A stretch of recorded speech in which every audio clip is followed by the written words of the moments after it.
Well, here we are again, Friday. Got the weekend off, I have. Lucky, aren't I? Let's see if I can find a few more stories for you for next week. And poems as well. I hope you're all enjoying them anyhow. But stay safe and keep well, that's all I can say. All right.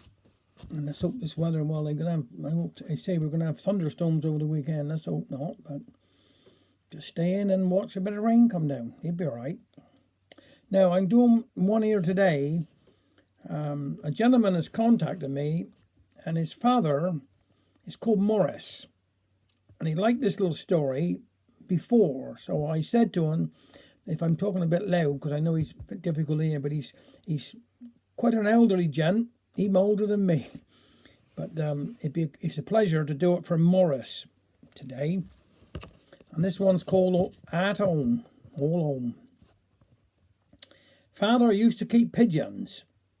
They were the boys, but he was as interested as Richard Henry.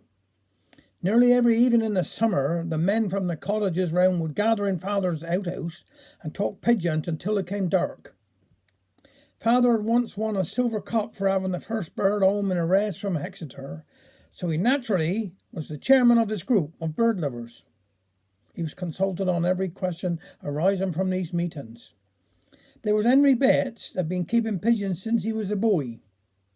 He used to have most of his meals in the pigeon house. It was known he kept a few prize sort in his bedroom so as to spring a little surprise at the local show. He was very sharp features and had one glass eye. The way he turned his head to look at you always made you think about a pigeon. Tom Slow was a crafty man, and Father said he would stay out all night to slot in a stray pigeon. Tom couldn't read, so what was the use of the club member's number on the ring of the bird he caught? It meant nothing to him, so he removed the rings. Of course, Tom Slow was his nickname, and was very misleading to anyone that did not know him. Try to sound a pigeon or anything else for that matter, and it would be you that would be slow. One of the most keen members was young Matty. He was over 40 and had an older brother called Matty. They never expected this son to live, for he was some wish baby, so his father, also called Matty, said to avoid the family name dying out, he called the both boys Matty. They were known as Young Matty and Old Matty. Young Matty was left a tidy sum of money when his father died. Some said he was going to be married, but no, he bought some pigeons. He declared he never regretted it, for he says, "They're in by night, so I know where they are. But if I'm married, she'd be out, and I shouldn't have no company. A pigeon to always know the way home." Races would be arranged and birds sent from all over the village to a town miles away. At a given time, these pigeons were set free, and prizes awarded for the first to reach home. Names and numbers fastened to the pigeons had to be removed on the return and taken to Father's outhouse to be clocked in. Great fun, except to the owner, was enjoyed when a neighbour had returned early but was perched up in a neighbour's tree, refusing to come down to have his number removed. The usual greeting when members of the club met in the house or in the home was, "Well, all home were they?" The old outhouse was packed one night. Father had lit fire in the fringle for the evening. It turned quite cold, and it was also anting down with rain. It was almost impossible to see across the room, as they were all smoking, including the fire. Richard Henry used to love these evenings and dreaded for the time to come when he was sent in. "What is it makes a tumbler pigeon tumble?" asked Richard Henry. This was confusion. None could answer, and to cover Father's confusion, the boy was told to go in long with Mother and reminded boys should be seen and not heard. "All right," said Richard Henry.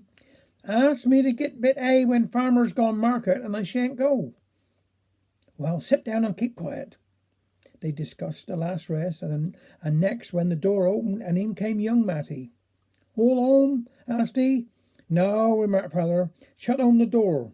I lost two. Must have been a hawk at 'em." "That reminds me. Have you heard about old James Hawk? Used to live up in big house. Step lamb he did. Went down Falmouth live." Can't call home tall, said Feather. Been gone brave long. Dead, is it? No, but he's in a hospital. What happened to him? Asked Tom Slow. Well, 'tis like his ear. He got a boy that was stammer awful. Brainy boy he is, full of ideas. One day he said to his father, You got one leg longer than the other. Have me, Feather? Yes. Only noticed it now, have he? I've been thinking if when you walk down the street, you could put your long leg in the water table and your short leg on the pavement, and you'd be able to walk easier. Well, that seemed a good idea. I'll try that.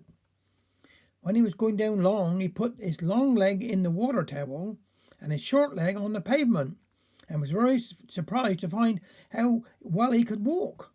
But being halfway down the pavement and half in the road, on came a bus and knocked him down. He was taken to hospital, broke his collarbone and had several ribs smashed. His boy, when he heard what happened, was too afraid to go and see him. However, after a month or two, we decided to go and do so. Well, Feather, how are we getting on? Asked the boy. Oh, not so bad, replied Feather. Since I've been here, I had plenty of time to think. What have you been thinking about, Feather? Me? Yes, I found out a way to stop you stammering.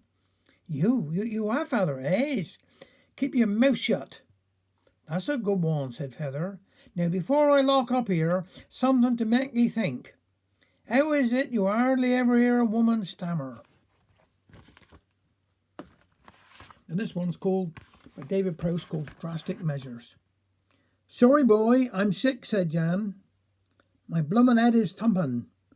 I suppose a man as old as me shouldn't go for bungee jumpin'.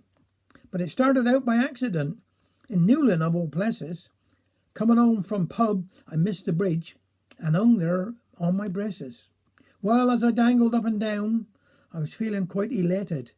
'Tis like as though your aches and pains are all elasticated. So the next weekend I tried again with a crane from Harry Deebles, but I bounced too high and went round the jib like a wool round knitting needles. Of course, the boys all laughed till they were so sore, so I said, I'll bet a tenner. With a bit of practice through the week, I can do the eclipse up zenner. Now, as you know, with all these things, 'tis down to preparation. So I took command of the setting up with the utmost calculation. And on the day the crowd was hushed, then whoosh, and I was dropping on down, and all was well, until it came to stopping.